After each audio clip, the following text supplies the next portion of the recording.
boa tarde ou talvez boa noite, depende do horário que você esteja assistindo essa aula. Meu nome é Naelson Douglas, e hoje nós estamos aqui para dar início ao nosso curso, que tem como tema Web Scraping com Python. Apenas uma breve apresentação, meu nome é Naelson, como eu falei, e eu sou bacharel em Ciências da Computação pela Universidade Federal de Alagoas. Também sou mestre em Informática, também pela UFAL, e atuo há 3 anos e meio como analista de dados sênior no Centro de Inovação EDGE, onde eu vim trabalhando com diversos projetos na área de Machine Learning, Web Scraping e também principalmente na área de processamento de linguagem natural. Dando avanço ao nosso curso, ele parte de alguns pré-requisitos dentro desse contexto de Python. Ele é um curso intermediário, não é nem um curso muito avançado, nem introdutório. E por ser um curso intermediário, ele tem alguns pré-requisitos que eu vou citar aqui, que se você se encaixa neles, então você está muito bem recomendado de seguir adiante. O primeiro pré-requisito é que nós partimos da ideia de que você tenha já algum conhecimento prévio de noções de lógica de programação. Você sabe fazer controle de fluxo, if, else, repetições com for ou while, também criação de funções e toda a sintaxe básica da linguagem. Também é esperado que você saiba como usar, manipular e criar um ambiente virtual, ou virtual env. Você também precisa saber usar o pip, que é o gerenciador de pacotes da linguagem Python. Outros pré-requisitos também estão nas questões de estruturas de dados, as básicas, listas e dicionários principalmente, talvez conjuntos, e mais à frente, também é esperado que você tenha alguma noção de HTML. Não é tão mandatório se você não souber muito a fundo HTML, não se preocupe com isso, vamos dar uma pincelada nesse tema. Porém, é bem interessante que, para que você possa ter sucesso, ter um bom proveito no curso, que tenha esses conhecimentos básicos. Caso não tenha, caso ainda não tenha no momento, eu aconselho a voltar um pouquinho, dar uma pesquisada sobre o tema, e então vocês voltam aqui e podemos continuar. Dado o escopo do nosso curso, ele segue basicamente essa composição aqui. Parece algo muito complicado, web scraping, porém, mais à frente nós vamos ver que é relativamente simples. Nós vamos aprender a fazer requisições em páginas estáticas, já de início, que é algo bem simples. Mais à frente, vamos explicar o funcionamento de páginas dinâmicas, que são baseadas em JavaScript, e como fazer a manipulação dessas páginas dinâmicas via código, que mais à frente nós vamos ver a Selenium, a biblioteca Selenium. E adiante, tendo feito essas requisições ou de páginas estáticas ou dinâmicas, vamos aprender a manipular o conteúdo dessas páginas. Para isso, vamos usar a biblioteca Beautiful Soup. Mais à frente, esses 3 primeiros itens que eu falo resolvem 90% dos nossos problemas dentro de web scraping. Mais à frente, nós vamos aprender a fazer um pouco de navegação automatizada e, então, a persistência e transformações desses dados que nós vamos coletar. Veja bem que esse último tópico, ele está propositalmente genérico. O que é uma transformação? É manipular dados, é brincar. Nós vamos fazer um projetinho, vamos coletar dados através de web scraping, ou raspagem de dados, como é chamado web scraping em português. E mais à frente nós vamos transformar ele, vamos processar, talvez aplicar um pouco de processamento de linguagem natural, aplicar um pouco de machine learning. Quem sabe, à frente nós vamos descobrir esses truques.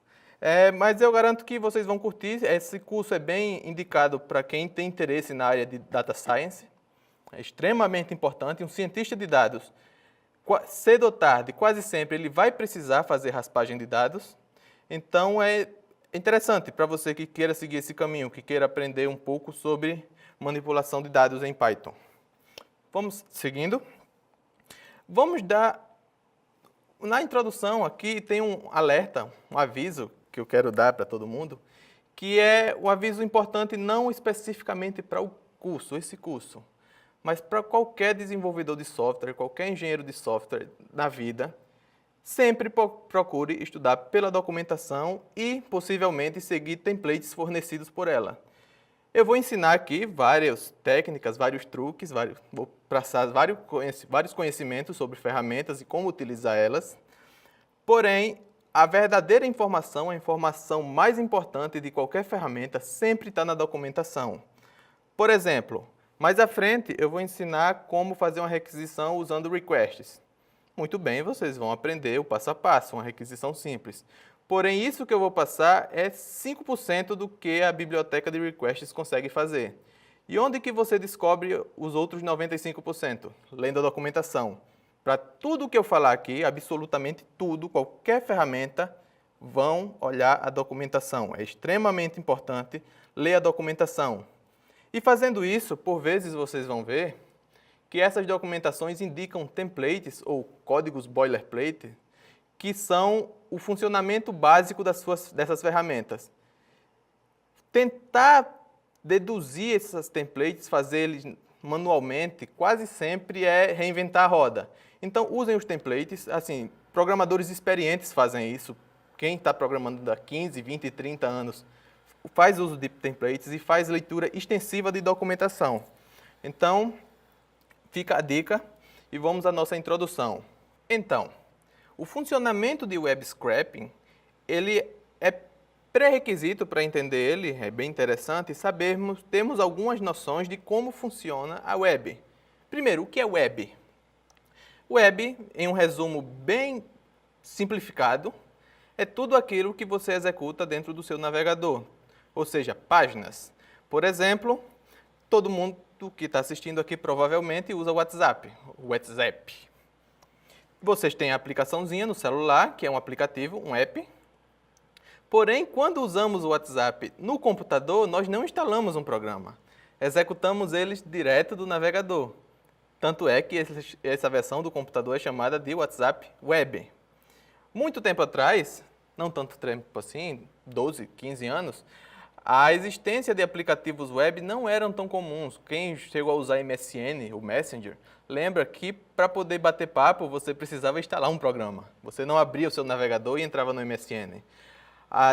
É uma tendência da internet trazer os aplicativos para a web. Isso simplifica muitas coisas, porque a atualização sai instantaneamente, você não precisa instalar uma versão nova e por aí vai. Mas esse não é o tema central do nosso curso.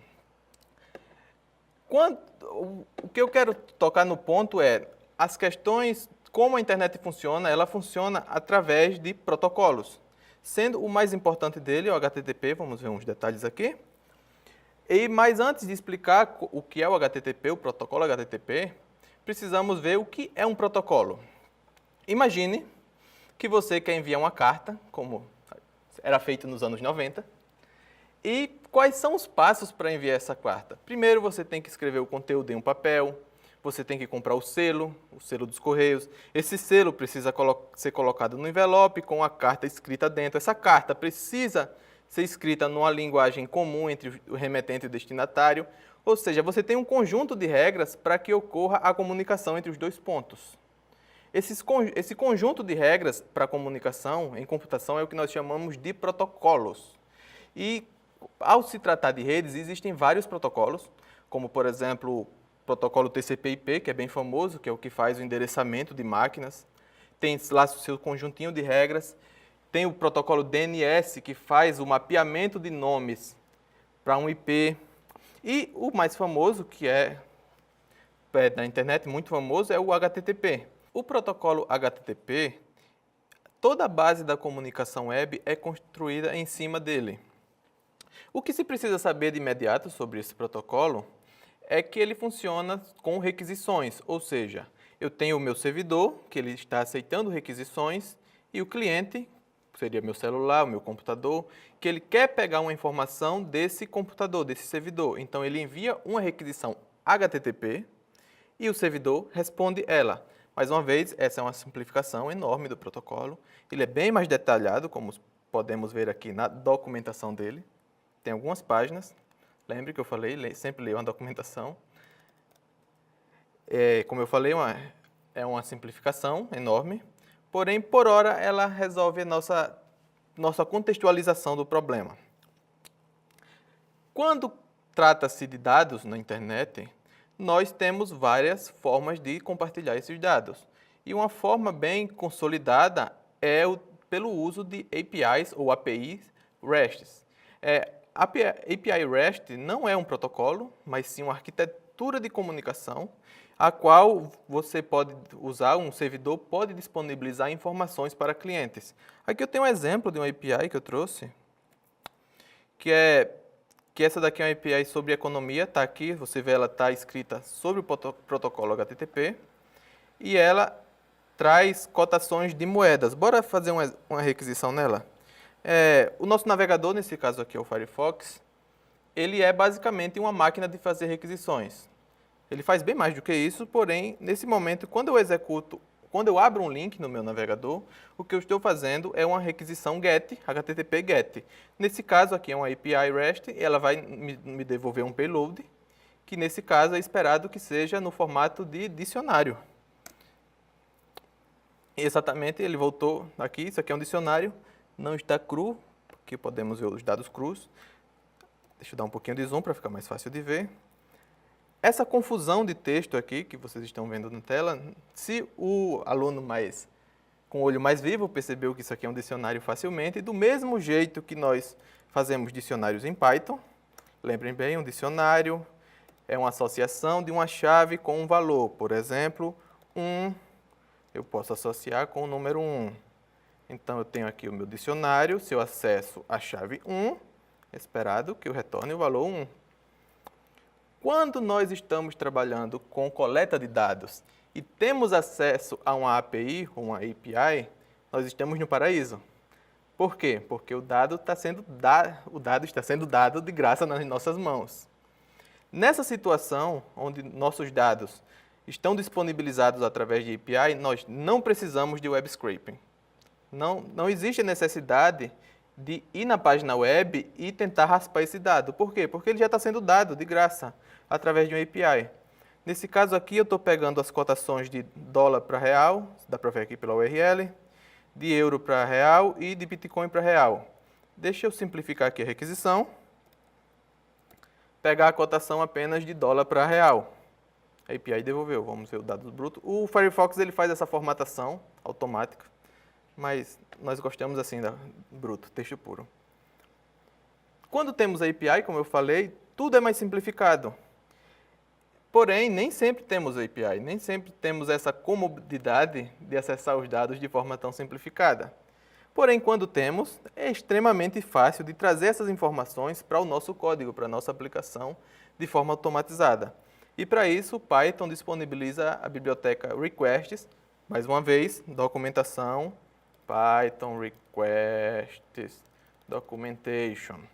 Se possível, pausem o vídeo agora, deem uma olhadinha na documentação da request, vocês vão precisar muito dela.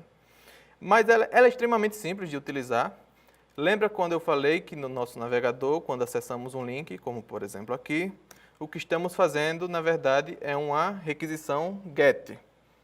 Dentro do código, nós também conseguimos fazer requisições GET. E aqui a nossa documentação diz facilmente como fazer isso. Através da biblioteca, temos o método GET, o qual nós passamos a URL da API. Esse parâmetro é para passar autorizações, a autorização login e senha para a API, que no nosso caso desse exemplo, nós não precisamos. Vamos fazer uma requisição nela, ao vivo, para ver se funciona, para ver se o professor está falando a verdade. Primeiro, temos que importar a biblioteca. Temos a nossa URL, que eu copiei já, vou colar ela aqui. Python se usa aspas simples. Essa URL. D de dicionário. Dicionário é igual requests.get a URL que nós escrevemos aqui anteriormente. Aconteceu o quê? Aconteceu algo. Esse algo foi salvo em dicionário. Dicionário, olha, é uma requisição de resposta 200. E, caso você tenha olhado lá na documentação,